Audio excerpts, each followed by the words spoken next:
I'm joined now by Congressman Jamie Raskin. Congressman, thanks for joining me. Delighted to be with you. So you had the opportunity to question Kash Patel, the FBI director, during a hearing today in Congress.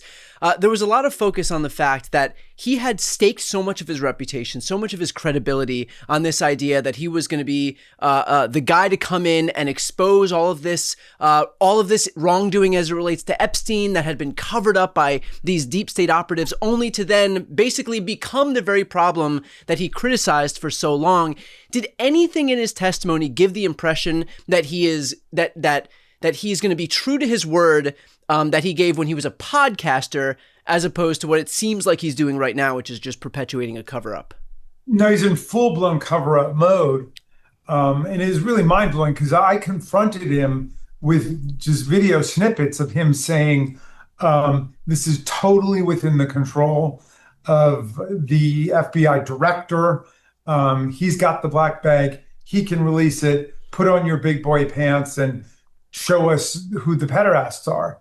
And I just turned it around and I said, so what do you say? You know, are you going to put on your big boy pants and show us who the pederasts are? And then there was a lot of hemming and hawing and kind of pointing fingers at the federal courts. And their whole deflection ploy has been to say, well, we asked the courts to release the grand jury material, which is a totally irrelevant distraction. The government has just mountains of evidentiary data, investigative data that they've gotten. And then they're going and saying, we want the grand jury data from the old Maxwell and Epstein files, which were about Maxwell and Epstein, right, not about everybody else.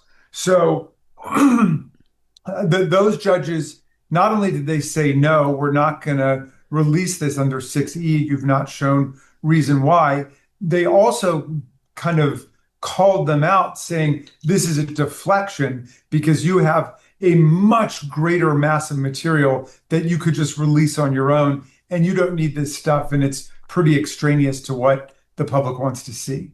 So back a few months ago or years ago, whenever he said it, when Kash Patel came out and said that really the buck stops with the FBI director, who of course was not him at the time, but was he telling the truth that the buck does stop with the FBI director, which would in turn suggest that he right now, as the FBI director, has the power to release exactly the files that he's claiming that he has no power to release? Yes, overwhelmingly the buck stops with the FBI director. In other words, the greater mass of material out there is within the control of the FBI director. Everything they found when they went to Epstein's house and they were in his safe, all of the computers and the memos and the telephones and the photographs and the videos and so on. And they're focused on a very tiny percentage of the overall materials, which was grand jury material leading up to the indictment of Epstein or the indictment of Maxwell. Again, a small fraction of everything the government has and everything that the people want to see. So there were a number of false distractions like that he engaged in, which says to me, he's really just flipped over. He was demanding it. They thought it was to their political advantage to say, we want to come clean on everything. We're going to do it on day one and so on. And then when they get in, and he's deployed 1,000 FBI agents to pore over the material to look for Trump's name and to make a mark there and to redact it, then that's when they come back and completely flip over, do a 180-degree U-turn and say, nothing to see here. We're not interested in this anymore. Is there anything to suggest that the FBI under Kash Patel's leadership is working toward transparency or accountability? Or does the sole project, the sole goal, the sole focus of this whole thing, is this just a protection racket for Trump? I think it is. I mean, a great example is he repeatedly testified to the Senate during his confirmation hearing that there would be no political retaliation or retribution against people in the FBI. And yet there's all kinds of statements now by people at the FBI that that's precisely what he's doing. And he's forcing huge numbers of FBI agents out, experienced, talented, awarded FBI agents are being pushed out of the department, fired, sacked, demoted, told they've got to leave. Why? Simply because they had worked on the January 6th investigation and Trump wants them out, or they'd worked on the Russia investigation, the investigation of Russian infiltration and attacks on the 2016 election, the 2020 election, the 2024 election, and so on. All these people have been targeted for removal. So he's doing precisely what he said he wouldn't do, which is turning the FBI into an instrument of political revenge and retaliation against people. Well, almost worse than that is even in the event of the Charlie Kirk shooting, I mean, he was basically live tweeting it and putting on his podcaster hat and live tweeting the thing, offering up fake information that was ultimately proven completely false because he can't get out of this frame of just being this political commentator. So to what extent is this harming the credibility of the agency that he's supposed to be leading right now? Well, yeah, and that might just be general incompetence and inexperience on his part. I mean, he's, one of the only people who ever became FBI director with no experience ever at the FBI. I mean, he was writing children's books about Donald Trump, about King Donald, and about the wacky wizard Kash who protects King Donald. I mean, this is the level of comic book fantasy world he lived in. And so suddenly he's head of the nation's premier law enforcement organization. And as you say, he thinks he's still some kind of, just online troll or blogger or something, and starts, live tweeting things he's hearing from afar about the investigation. And he had to retract a number of his statements. Can you talk about his unwillingness to respond in any of the correspondence that you had sent to him over the last 8 months? Well, we've been trying to raise all kinds of things, especially about the personnel matters and the ongoing Stalinist-style purge of FBI agents. They're using polygraphs basically to cross-examine FBI agents as to their political loyalty to Donald Trump.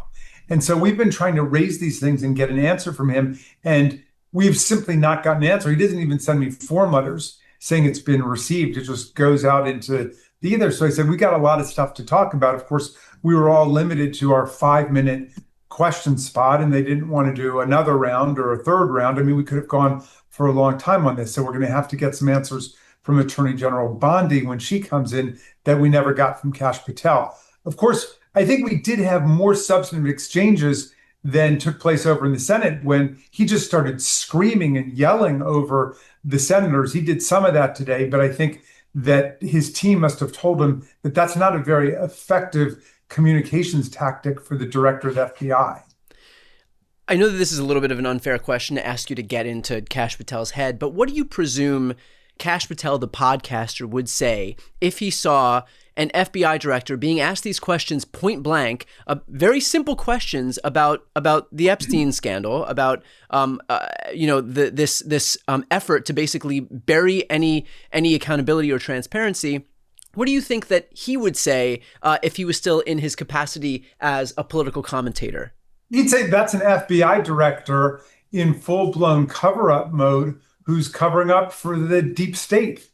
He would definitely say that. I mean, we just learned from the 4 CEOs of major banks like JP Morgan that there were $1.5 billion worth of financial transactions that they identified as suspicious activity going through Epstein's various accounts. That doesn't sound like, just sort of a prostitution ring on the corner. $1.5 billion. I mean, my colleagues across the aisle went crazy for the SARS reports about Hunter Biden, which were around $20 or $25 million. And here we've got $1.5 billion going through this international child sex ring. And we tried to get a subpoena of these bank CEOs, and every Republican, except to his great credit, Representative Massey from Kentucky, voted against it.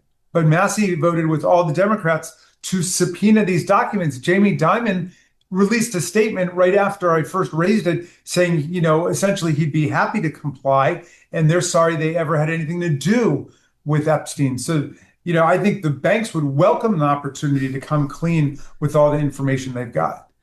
On the Massey front, to your point, he is the only Republican who seems to be engaged in any effort toward transparency. what is the sense among your Republican colleagues who are actively voting to suppress transparency as it relates to a notorious pedophile and the people that he surrounded himself with? I mean, these were people who during the campaign were perfectly content to exploit this issue if it meant they can derive some political benefit. But now that they actually have the power to substantiate their own promises from September and October and every month before that, now they're the ones actually perpetuating the cover-up themselves. Well, in fairness, Lauren Boebert, Marjorie Taylor Greene, and Nancy Mace still have their names on the discharge petition.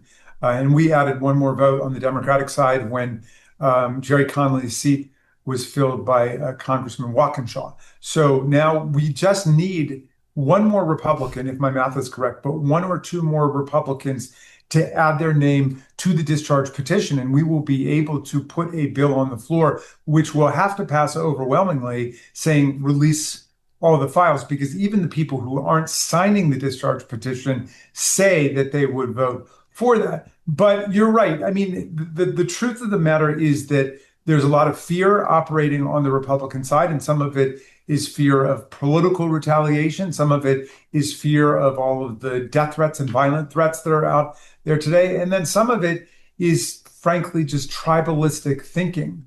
We live in very tribalistic times. And so you saw the center of gravity on the GOP side just switch on a dime from release the file, we want to know what's in there, this is sick, this is a deep state conspiracy, to no, we're not interested anymore, we're willing to go with the president. Simply because Trump changed his mind. That is tribalistic and I think humiliating, obsequious and sycophantic psychology, but it has really saturated our politics now. What about the prospect of the Epstein files being released to the House Oversight Committee? Is that any different than the effort that would be put forward if the discharge petition passes? Are you trying to do them in tandem for some reason? Is there some greater degree of transparency that we would get if the discharge petition passes? Well, right. The whole point is we're passing legislation with the discharge petition that would command the surrender of the entire file. In other words, it would no longer be dribs and drabs, right, parceled out in little political micro doses. Right. I think the first batch had 97% already public files included in that. Yeah, they were releasing old press releases and old newspaper articles, and I mean it was ludicrous just so they could say it was a big batch. It's not the stuff that they want us to see that we want. It's the stuff they don't want us to see that we want. And we're afraid, of course, that it could be destroyed. It could be redacted in the meantime. And so we don't want any more dilly-dallying around this. We want to just get the file, exactly what Kash Patel, exactly what Donald Trump was talking about before they came into office and they were able to review the file themselves. And finally, let's finish off with this. I know that the Republican effort right now is to try and basically convince, well, actually, I don't really know what the convincing is, but to try and persuade the base that for some reason, the same Epstein files that they staked all of their credibility on releasing now have to be suppressed. And again, I don't know if it's because they're trying to claim that it was some deep state plot that's been concocted by Hillary Clinton and Barack Obama and James Comey and Clapper, or whatever it may be. I don't know what conspiracy theory we're up to right now, but what would you say to the folks who, in part staked their votes on this Republican Party based on the idea that they would seek some accountability for this heinous pedophile, and only to watch these people now again engage in the same cover-up that just a few months back they were decrying? And what we're getting is deep state double talk. I mean, what Kash Patel was saying was, we brought these motions to the Epstein and Maxwell judges to release the grand jury material, and they said no. Here's what Judge Berman had to say about this, because these judges, not only did they reject the request and explain precisely why, but they also called the bluff of the Trump administration. So here's Judge Berman. This is on page 7 of his ruling in the United States of America versus Epstein, which came out in August. And he goes, the government's 100,000 pages of Epstein files and materials dwarf the 70 odd pages of Epstein grand jury materials. The government's Epstein files are sui generis, that is, they're one of a kind. They are investigatory and not subject to Federal Rule of Criminal Procedure 6E. In other words, Kash Patel comes to us and says, well, the court says that we can't release all of these materials because of Rule 6E about grand jury materials. Those aren't grand jury materials. Those are independent materials that have been collected by the government. And then Berman goes on to say, the government is the logical party to make comprehensive disclosure to the public of the Epstein files. By comparison, the instant grand jury motion appears to be a diversion from the breadth and scope of the Epstein files in the government's possession. So you even have a federal judge saying, basically, don't make us a party to this fraud on the public. Right. And I think, Kash Patel himself said it best, that the buck stops with the FBI director. So if we're looking for the person responsible for secreting all of this information, Kash Patel just has to consult a mirror. Congressman, as always, thank you for the time. Thanks for continuing to fight on this front. I appreciate it. Thank you, Brian, so much.